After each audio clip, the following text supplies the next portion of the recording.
Hi everyone, this is Sasmita. Welcome to our channel Basic Economy. In this video, we will discuss law of equimarginal utility. Okay. Uh, The word equ means equilibrium and marginal utility means after having an additional unit, the consumer gets some extra utility. Okay, is called marginal utility.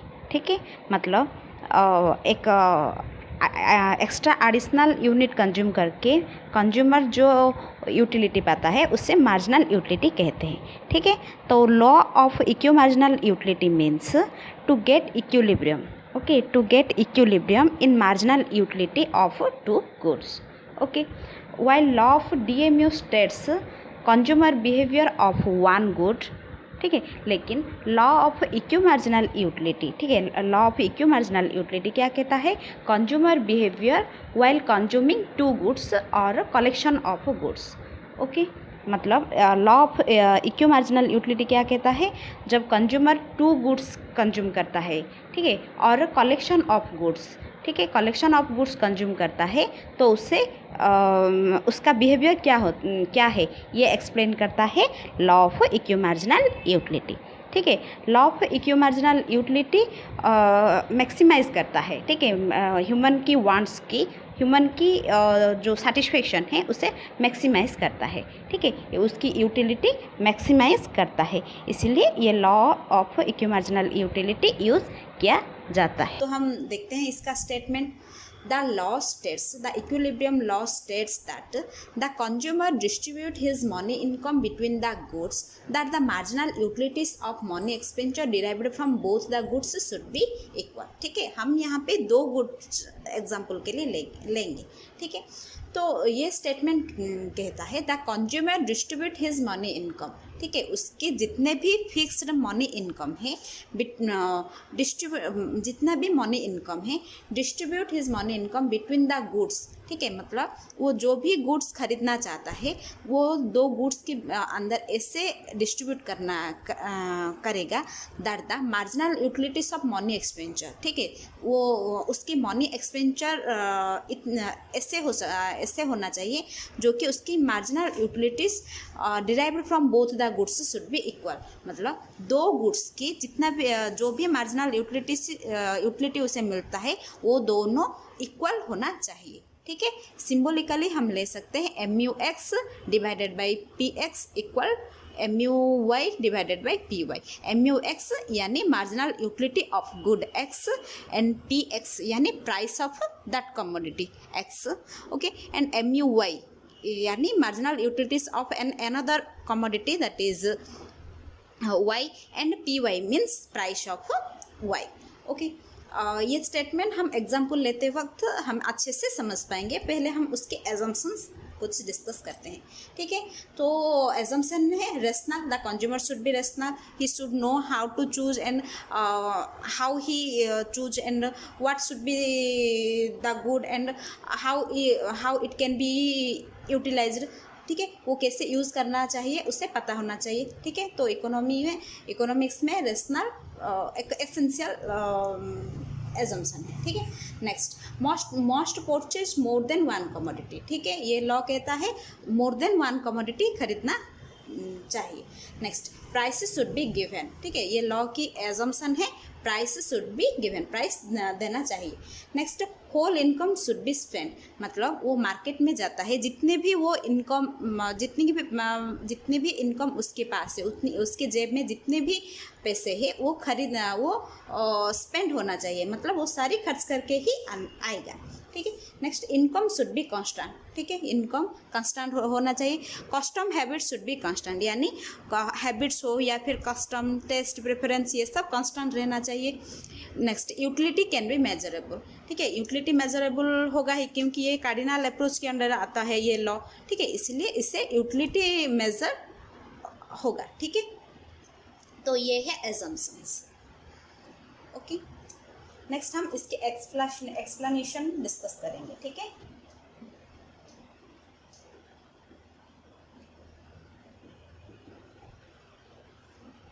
ठीक है, suppose I have 24 rupees. I have 24 rupees and मुझे ये सारे rupees खर्च करना होगा, ठीक है। मतलब मैं मार्केट जाती हूँ, कुछ ऐसे गुड्स खरीदती हूँ जिससे मेरे पास इतनी है और मैं ये सारी खर्च करके ही आऊँगी, ठीक है। मैं लॉ को सिंपली करने के लिए हम दो गुड्स यहाँ पे लेंगे, ठीक है। Good X and good Y, okay. Good X और हम यहाँ पे पेंसिल ले सकते हैं, ठीक है, pencil. Good Y eraser, eraser, rubber या फिर जो भी बोलते हो, ठीक है। यानी ये है प्राइस ऑफ, ये है पी एक्स, ये है पी वाई, ठीक है। इसका प्राइस है ₹2 और इसका प्राइस है ₹3, ओके। तो हम यहाँ पे मार्जिनल यूटिलिटी निकालते हैं, ठीक है। यूनिट्स यानी कितनी यूनिट्स खरीदता है, ठीक है। कंज्यूमर कितना यूनिट्स खरीदता है वो देखेंगे।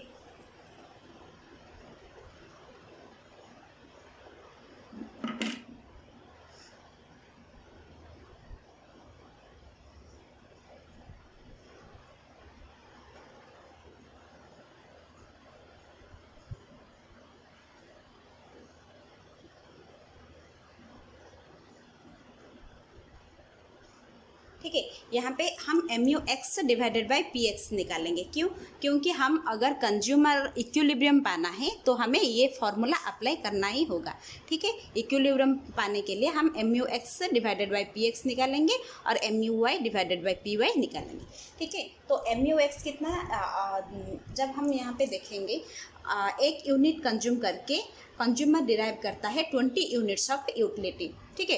एक्स यानी हम यहाँ पे लिया है पेंसिल, ठीक है। एक यूनिट पेंसिल खरीद के मार्जिनल यूटिलिटी पाता है कंज्यूमर, मार्जिनल यूटिलिटी पाता है 20 यूटिल्स, ठीक है।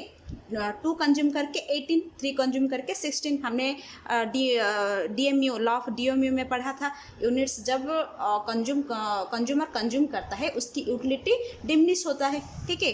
अगर आप लॉ ऑफ DMU के बारे में जानना चाहते हो तो मैं डिस्क्रिप्शन बॉक्स में लिंक शेयर कर दूंगी, आप देखिएगा, ठीक है। तो वैसे ही MUY एक यूनिट ऑफ इरेजर खरीद के वो पाता है 24 यूनिट्स ऑफ यूटिल्स, 2 खरीद के 21, 3 खरीद के 18। इसका मतलब उसकी भी यूटिलिटी डिमिनिश हो रही है, ठीक है। तो हम यहाँ पे MUX डिवाइडेड बाई PX निकालने के लिए 20, ठीक है, MUX यानी 20 और प्राइस ऑफ X कितना है 2 रुपीज़ है, यानी 20 divided by 2 equal 10, 18 divided by 2 equal 9, वैसे ही 16 डिवाइडेड बाई 2 8, 7, 6, 5, ओके, समझ में आया। वैसे ही MUY divided by PY, MUY यानी 24 डिवाइडेड बाई PY कितना है, यानी प्राइस ऑफ Y इरेजर कितना है 3 है, ठीक है। 24 divided by 3 equals 8, 21 divided by 3 equals 7, वैसे ही 6, 5, 3, 1, ठीक है। समझ में आया कैसे निकालते हैं, ठीक है। तो यहाँ पे हम एक चीज़ देखेंगे, MUX divided by PX equal MUY divided by PY, यानी जितने भी यूटिलिटीज़, जितने भी मनी एक्सपेंडिचर वो करता है consumer, MUX divided by PYX MUY by PYY equal होना चाहिए, ठीक है। देखिए हम यहाँ पे देखेंगे 10, यहाँ पे 10 है नहीं तो हम ये वाला नहीं ले सकते हैं, 9 ये वाला भी नहीं है तो हम ये वाली ऑप्शन नहीं ले सकते हैं, ठीक है। तो हम यहाँ पे देखेंगे 8, ठीक है। यहाँ पे 8 है और यहाँ पे 8 है, मतलब ये कंडीशन हम ले सकते हैं। यहाँ पे 7 है, यहाँ पे 7 है तो हम ये वाली ले सकते हैं। 6 है, 6 है तो ये वाली हम ले सकते हैं।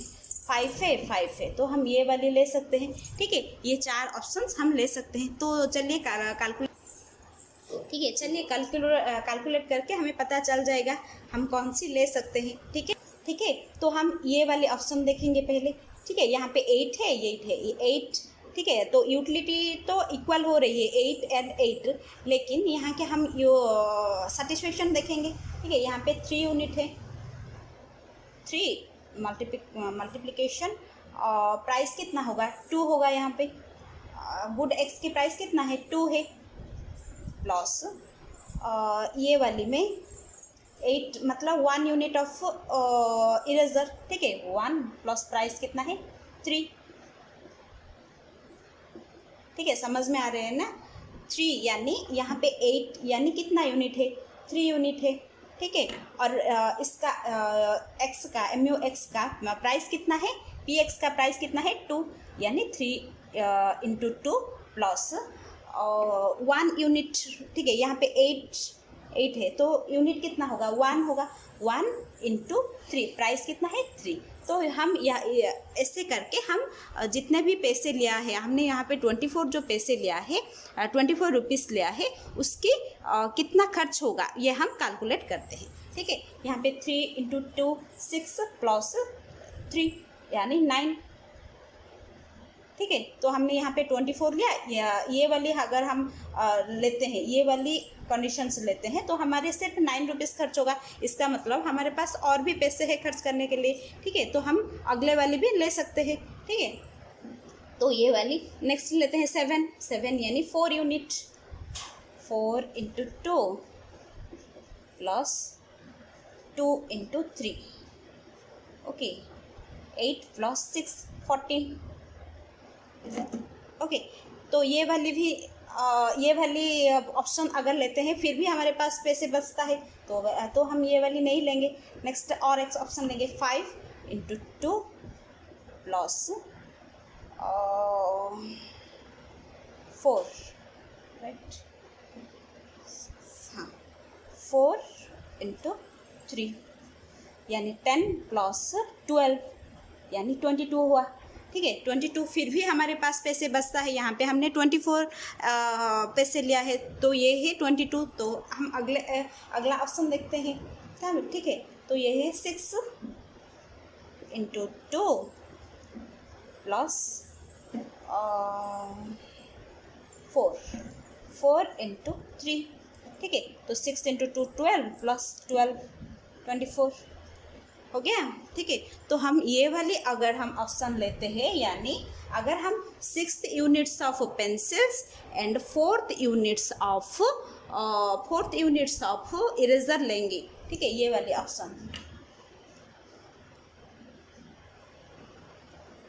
ठीक है। तो हम अगर 6th यूनिट ऑफ पेंसिल्स और 4th यूनिट ऑफ इरेजर खरीदते हैं तो हमारे सारे 24 रुपीज़ खर्च होंगे और हमारी यूटिलिटी भी इक्वल होगा, ठीक है। यहाँ पे 5 है यानी ये वाली कंडीशंस फुलफिल हुआ। MUX divided by PX equal MUY divided by PY, ये कंडीशन फुलफिल हुआ और हमारे सारे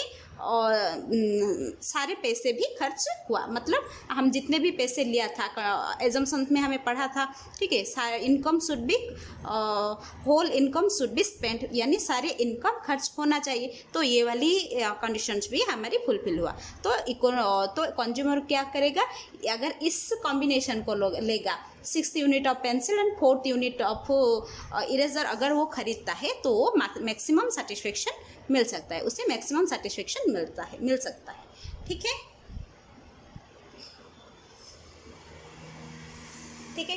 तो और एक बात, इस लॉ को लॉ ऑफ सब्स्टिट्यूशन भी कहते हैं, ठीक है, लॉ ऑफ सब्स्टिट्यूशन भी कहते हैं। क्योंकि इस मतलब नीड के हिसाब से और पैसे के हिसाब से हम कोई भी गुड्स को हम चेंज कर सकते हैं। मतलब अगर हमें ये वाली पेंसिल ज़्यादा चाहिए तो हम इरेज़र को कम करके पेंसिल को बढ़ा सकते हैं, और अगर हम इरेज़र ज़्यादा चाहिए तो हम इरेज़र को लेके पेंसिल कम कर सकते हैं। अगर तो इसका मतलब हम इसके सब्स्टिट्यूट ले सकते हैं, इसीलिए इसे लॉ ऑफ सब्स्टिट्यूशन भी कहा जा सकता है, ठीक है। और otherwise it is also called as law of maximum satisfaction, okay, law of maximum satisfaction, ठीक है। क्यों? क्योंकि यहाँ पे कंज्यूमर ट्राई करता है maximum to get maximum satisfaction, इसीलिए इसे मैक्सिमम सेटिस्फेक्शन भी कहा जाता है। ठीक है, तो ये टेबल को, ये शेड्यूल को हम कॉर्ब में कन्वर्ट करते हैं। ठीक है, तो हम यहाँ पे डायग्राम देखेंगे। तो ये वाली फर्स्ट डायग्राम में हम पेंसिल को पोर्ट्रे किया है और सेकंड डायग्राम में हम इरेजर को पोर्ट्रे किया है। ठीक है, तो हमने यहाँ पे देखा OX एक्सिस यानी 6th यूनिट इरेजर खरीद के जितना मार्जिनल यूटिलिटी कंज्यूमर पाता है, 4 यूनिट ऑफ इरेजर खरीद के वो सेम इक्विलिब्रियम पाता है। ठीक है, कंज्यूमर सेम इक्विलिब्रियम में है। ठीक है, अगर हम यहाँ पे देखेंगे, अगर कंज्यूमर एक कम कर लेगा, यानी पेंसिल 6th यूनिट ना खरीद के 5th यूनिट खरीदेगा, यानी यहाँ पे खरीदेगा, और इरेजर 4 के जगह और एक यानी 5th यूनिट खरीदेगा। ठीक है, 5th यूनिट खरीदेगा, तो अगर ये ज़्यादा खरीदेगा यानी ये क्या है, गेन है। ठीक है, अगर ये ज़्यादा खरीदेगा तो ये गेन है। ये 6th यूनिट खरीद रहा था, लेकिन अब 5th यूनिट खरीद रहा है, इसका मतलब क्या है, इसका लॉस है। ठीक है, एक कम हुआ तो क्या हुआ, एक लॉस हुआ। ठीक है, तो यहाँ पे देखेंगे गेन ज़्यादा है या फिर लॉस ज़्यादा है। ठीक है, तो यहाँ पे ये वाली इक्विलिब्रियम तो सेम ही है। ठीक है, सेम पॉइंट में है। ठीक है, हम नाम दे देते हैं BC AHEFKL। ओके, तो हमने देखा ये वाली इक्विलिब्रियम और ये वाली इक्विलिब्रियम तो सेम ही है। ठीक है, लेकिन ये वाली एक्स्ट्रा है। ठीक है, इतनी तक सेम है, लेकिन ये वाली ट्रायंगल जो है, ये वाली ट्रायंगल और एक्स्ट्रा है, यानी ये इससे हमें पता चलता है loss is greater than gain, है ना। लॉस ज़्यादा है, गेन से लॉस ज़्यादा है। इसका मतलब अगर ये वाली कॉम्बिनेशन कंज्यूमर खरीदता है, कंज्यूमर कंज्यूम करता है, तो उससे लॉस भुगतना पड़ेगा। ठीक है, इसीलिए सेम इक्विलिब्रियम पॉइंट में ही 6th unit and 4th unit of combination में ही उसे खरीदना चाहिए, इससे उसे इक्विलिब्रियम मिलेगा। ठीक है, समझ में आया। नेक्स्ट हम इसकी कुछ लिमिटेशंस देखेंगे। अब हम इसके कुछ लिमिटेशंस देखेंगे। ठीक है, इर्रेशनल कंज्यूमर यानी कुछ कंज्यूमर्स होते हैं जो कि रेशनल नहीं होते, मतलब वो कुछ अगर कुछ फंक्शंस है, त्योहार है, शादियां हैं, तो उनमें वो पैसे को नहीं देखते, बल्कि कुछ भी खरीदते हैं, कपड़े हो, कुछ भी खरीदते हैं, लेकिन वो पैसे नहीं देखते हैं। तो उनके केस में ये लॉ है जो काम नहीं करेगा। ठीक है, और कुछ कस्टम्स है। ठीक है, कुछ ऐसे त्योहार है, अगर प्राइस ज़्यादा भी हुआ, फ्रूट्स की हो, मिठाई की हो, कोई भी प्रोडक्ट की प्राइस ज़्यादा भी हुआ तो भी वो खरीदते ही हैं। ठीक है, तो वैसे केसेस में ये वाली लॉ काम नहीं करता है। ठीक है, irrational consumer. Next, utility can not be measurable. ठीक है, हमने पहले भी पढ़ा था, यूटिलिटी को हम मेज़र नहीं कर सकते। ठीक है, इन रियल वर्ल्ड यूटिलिटी को हम मेज़र नहीं कर सकते हैं। And indivisibility of goods. ठीक है, ये जो लॉ है इंडिविजिबिलिटी गुड्स की केस में काम नहीं करता है। इंडिविजिबिलिटी मतलब मान लो अगर हम मार्केट में जाते हैं, दो चीज़ें खरीदते हैं, एक है divisible good and indivisible good. Divisible good यानी फूड ले सकते हैं, फूड ग्रेन्स, फूड को हम डिविजिबल कर सकते हैं और उसकी मनी को भी कम या ज़्यादा कर सकते हैं। ठीक है, लेकिन इनडिविजिबिलिटी गुड यानी अगर हम कार खरीदते हैं, ठीक है, अगर हम कार खरीदते हैं तो हम उसे डिविजिबल नहीं कर सकते। ठीक है, उसकी मनी वैल्यू भी ज़्यादा है और उसकी हम डिविजिबल भी नहीं कर सकते, हम पार्ट करके थोड़ी ला सकते नहीं। तो अगर हम ये दोनों के बीच में अगर ये लॉ इम्प्लीमेंट कर सकते हैं क्या, मतलब फूड ग्रेन को छोड़ के कार के कुछ पार्ट ज़्यादा हो या फिर फूड ग्रेन की यूटिलिटी ज़्यादा हो, तो हम ये नहीं कर सकते। तो इंडिविजिबिलिटी ऑफ गुड की केस में ये लॉ काम नहीं कर सकता। ठीक है, next, frequent change in price. Frequent change in price यानी सडनली प्राइस चेंज, ठीक है, प्राइस सडनली चेंज होता है, ठीक है, मतलब फ्रिक्वेंटली वो चेंज होता है, इस केस में ये लॉ काम नहीं करेगा, ठीक है। Next complementary goods. Complementary goods यानी similar goods like tea and sugar, bread and butter, these are complementary goods, ठीक है। complementary goods में भी ये लॉ काम नहीं करेगा, ठीक है। तो ये है law of equimarginal utility. I hope आपको कुछ समझ में आया। अगर आपको इसकी रिटर्न अपडेट चाहिए तो लिंक मैं डिस्क्रिप्शन बॉक्स में शेयर कर दूंगी, आप लेना हो तो ले सकते हो, ठीक है। And thank you so much.